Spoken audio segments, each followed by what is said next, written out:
Bueno, y nos vamos directamente a una entrevista. Para el día de hoy le damos la bienvenida a Gabriel Merino. Él es especialista en temas internacionales, hemos charlado varias veces con él y bueno, queríamos comentar lo que sucedió el fin de semana, ¿no? Y que es el tema en materia de política internacional. Buen día, Gabriel, ¿cómo estás?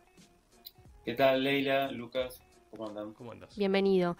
Bueno, contanos, ¿qué análisis tenés a pocos días, ¿no? Porque seguramente habrá que esperar ahora la respuesta si es que la hay de Israel, pero el ataque por primera vez en la historia de forma directa de Irán a territorio israelí, en realidad territorio ocupado.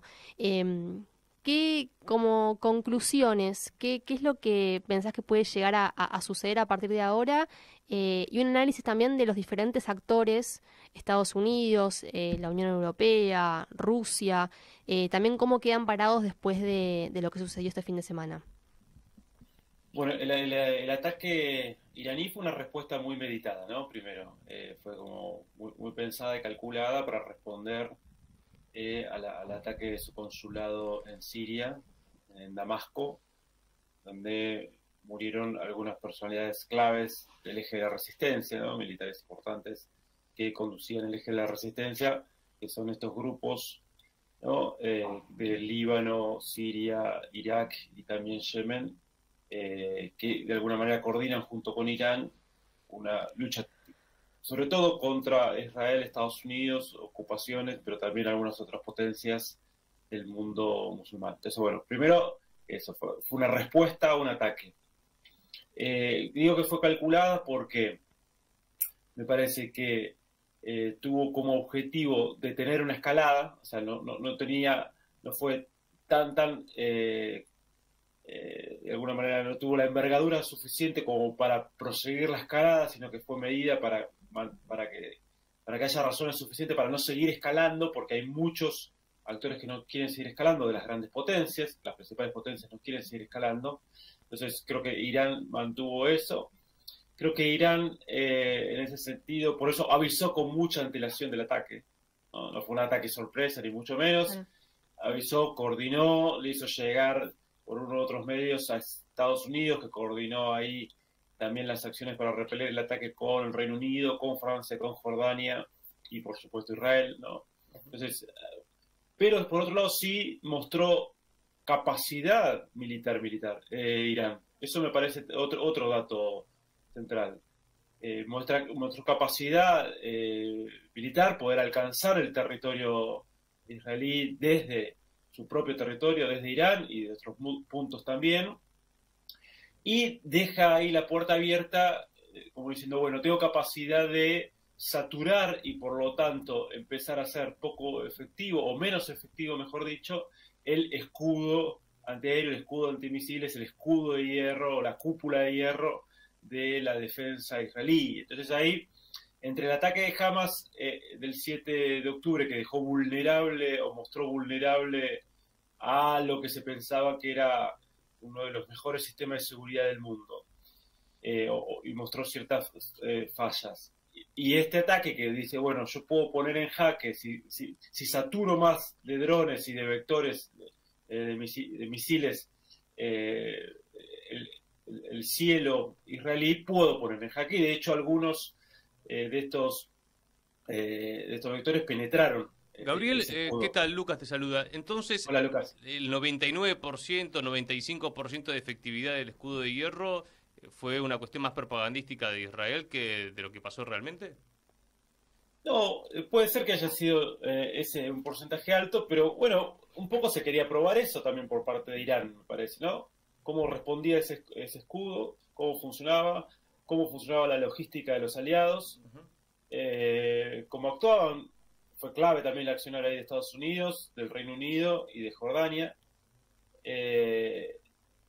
No creo que tenía pensado, ya que haya penetrado algunos drones y misiles, ya es un hecho importante, digamos. Claro. O sea, muestra cierta vulnerabilidad. Ahora, yo te digo una cosa, si se enviaron 300, 400 artefactos, y vos decís, bueno, enviamos 1000 en lugar de 400, ¿cuánto puede parar el escudo? Porque además otra cosa que muestra, hay una revolución en la guerra. Siempre que hay una revolución científico, tecnológica, sobre todo tecnológica, ¿no? eso impacta en el aspecto militar. Y hoy estamos viendo toda una revolución en inteligencia artificial, pero también en estos vehículos no tripulados, los drones, ¿no? Y estas cuestiones. Eso hace que, por ejemplo, en este caso, Irán primero desarrolló mucha capacidad en este sentido de drones. De hecho, asistió en un primer momento a Rusia en el conflicto en Ucrania contra Kiev y la OTAN. Ahora Rusia tiene su propia capacidad, pero se demostró que estos drones son muy, muy necesarios en la guerra, que pueden hacer mucho daño y que son poco costosos. Israel gastó mucha plata, por ejemplo, para repeler este ataque, se calcula en por lo menos $1.000 millones o más, y a Irán cada uno de estos drones le sale $50.000. Entonces me parece que ahí hubo también por parte de Irán, bueno, esto, demostró esa fortaleza que tiene, ese desarrollo tecnológico, está mostrando, a diferencia de otros momentos que se le dificultaba mucho más a Irán mostrar esas capacidades en materia de militares, bueno, en este momento lo dejó ahí de manifiesto. Te preguntaba también por el resto de los actores que también tienen intereses geopolíticos en la región, sobre todo Estados Unidos, bueno, el Reino Unido y Rusia. Hubo una respuesta muy moderada por parte de Estados Unidos, que lo que hizo básicamente fue llamar a que haya un comunicado diplomático por parte del G7 y nada más. ¿Cómo pensás que qué repercusiones puede tener esta actitud en su relación y en su alianza estratégica con Israel? Bueno, Estados Unidos, sobre todo el gobierno actual de Estados Unidos, insisto, no quieren escalar el conflicto en lo que ellos llaman Medio Oriente o llamamos nosotros Asia Occidental o el centro de Afro-Eurasia. En esa zona no quieren escalarlo porque puede ser muy negativo para los Estados Unidos. Esto no es tan así por parte de otros sectores neoconservadores que sí tienen una visión más de escalar el conflicto y ir a una guerra contra Irán. Pero bueno, ahí hay una discusión fuerte al interior de Estados Unidos.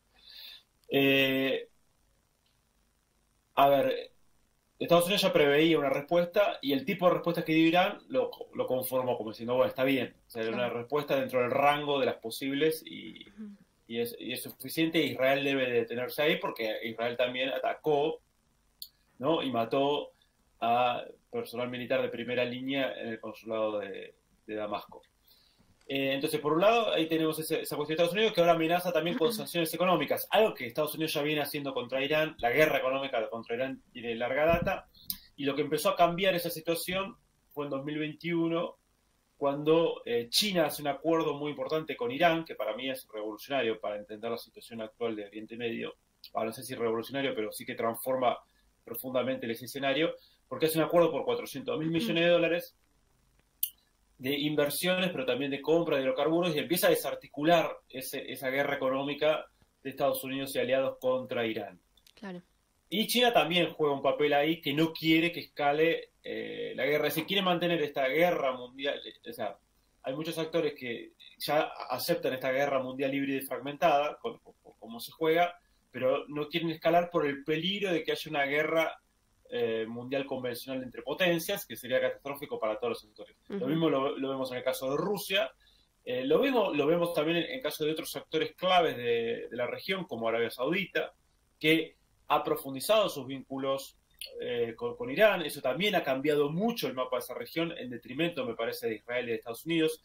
A ver, yo nombro 4 o 5 cosas o 3 para hacerla más rápido, que cambiaron mucho el mapa de esa región y que es clave entender como marco. Uno, el acuerdo de China con Irán, que ya dije. 2, la incorporación de Irán a la Organización para la Cooperación de Shanghái, que lideran China y Rusia, ¿no? Y a partir de ahí también la cooperación mucho más fuerte con Rusia, que se vio también en el conflicto en Ucrania. Y el otro punto importante es la incorporación de Irán a los BRICS, junto con 3 países más de esa región: Arabia Saudita, Emiratos Árabes Unidos y Egipto. Y a eso lo tenemos que agregar el restablecimiento de relaciones diplomáticas entre Irán y Arabia Saudita, que eran los protagonistas de una guerra fría, híbrida, mejor dicho, regional. Claro, sunitas y chiitas, ¿no? Se une el mundo árabe. Sí, que después hay excepciones, porque bueno, no eran que todos los chiitas y todos los sunitas estaban de un lado o del otro, pero suele tener esa divisoria de aguas, digo, porque muchos sunitas sirios, ¿no?, de Bashar al-Assad estaban en ese eje de la resistencia junto a Irán, junto a los chiitas de Irán, pero bueno, en términos más generales sí. Entonces ahí hubo un acuerdo diplomático importante mediado por China. Entonces ese mapa cambió, creo que también por eso la cierta urgencia o cierta apuesta belicista muy fuerte de Israel para ver si puede parar ese cambio que se está produciendo, me parece, a pasos acelerados en esa región estratégica del mundo. Claro, pero le salió mal porque evidentemente no esperaban una respuesta y la hubo. Y para ir cerrando, bueno, lo que sucedió con el gobierno de Javier Milei, esto de conformar un comité de crisis, ¿cómo ves?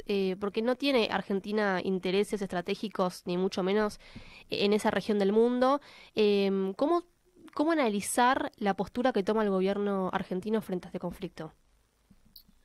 Bueno, yo diría hay distintos elementos. Una, que ayer circuló una versión de Iván Jabrowski, supuestamente informado, pero que bueno, hay que ver si eso es verdad, que en realidad esa sobreactuación del comité de crisis se debía también a un fracaso en la gira por Europa y sobre todo que no iba a ser recibido en Dinamarca por autoridades importantes en el acto de adquisición de, como diría Gellar, el ex embajador durante el macrismo en China, de estos Falcons un poco actualizados, tuneados, ¿no? De estos aviones, los F-16, que los comparó con autos viejos, con los Falcon, ¿no? Pues de 1980, ya obsoletos. Recordemos que Ucrania no los quiso porque no le servían para...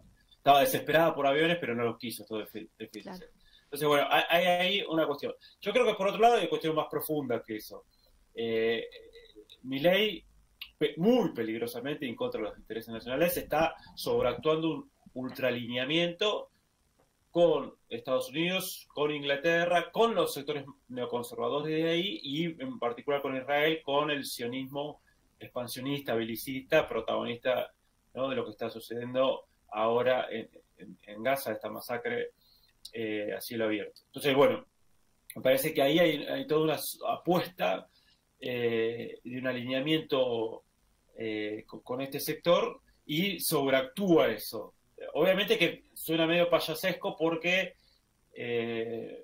por las capacidades de Argentina en cuanto a qué puede hacer en esa supuesta tercera guerra mundial en la cual estaríamos entrando o bueno, digamos, pero ya el gesto simbólico de llamar a la crisis, de alinearse, de que el embajador israelí participe en la reunión, es toda una apuesta, me parece, que está haciendo el gobierno y que, insisto, es sumamente peligrosa, pero yo digo algo que no es una cuestión de un loco que hace esto, o sea, se siente un neocon, como muchos partes de este gobierno, dentro de parte de Occidente. Mira, yo el otro día creo que hablaba con ustedes, Liz Truss, la ex premier británica, dijo cuando fue a Estados Unidos el año pasado para tratar de convencer a algunos diputados de Trump para que apoyen el paquete de ayuda a Ucrania,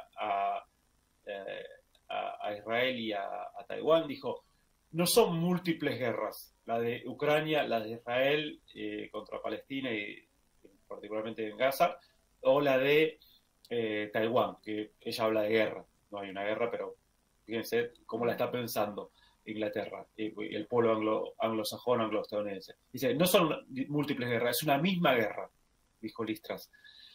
Y fíjense que para Milei actúa igual, o sea, va a Ucrania y le ofrece incluso ayuda militar y se junta con Zelensky y bueno, hace toda esa actuación, que ahí se diferencia con Trump, porque Trump quiere o sea, ese sector nacionalista de Estados Unidos no está interesado en seguir apoyando a Zelensky y a las fuerzas pro-occidentales de Kiev.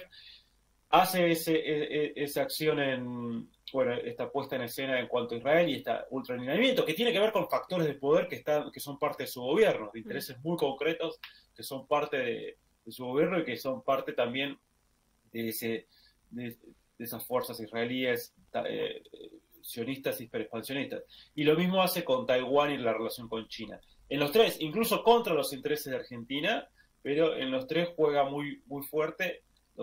En esto que Liz Truss llamó una misma guerra, Milei se alistó de forma completa. Sí, dijo, está en riesgo la identidad occidental, es exactamente lo mismo. Bueno, esa es típica cipallería, ¿no?, local, que es creerse occidente cuando las propias élites occidentales, vos vas a Estados Unidos y te dicen, vos no sos occidente. Te O sea, lo expulsan. primero que te aclaran cuando hablamos de geopolítica es que vos estás afuera de Occidente y por si las dudas te mandan a leer el libro de Huntington. Claro, eso te iba a decir, ¿no? El choque de civilizaciones, pero eso fue hace 30 años, ¿no? Más de 30 años. Sí, o sea, para ellos no somos occidentes, pero acá las élites que quieren ser, Claro. esas élites, digamos, dependentistas, digamos, de reproducción de la dependencia, se sienten, asumen esa identidad occidental. Gabriel, te agradecemos muchísimo este tiempo con Radiográfica. Bueno, a ustedes un abrazo grande. Che. Clarísimo, como siempre, pasaba Gabriel Merino, doctor en Ciencias Sociales y especialista en Geopolítica.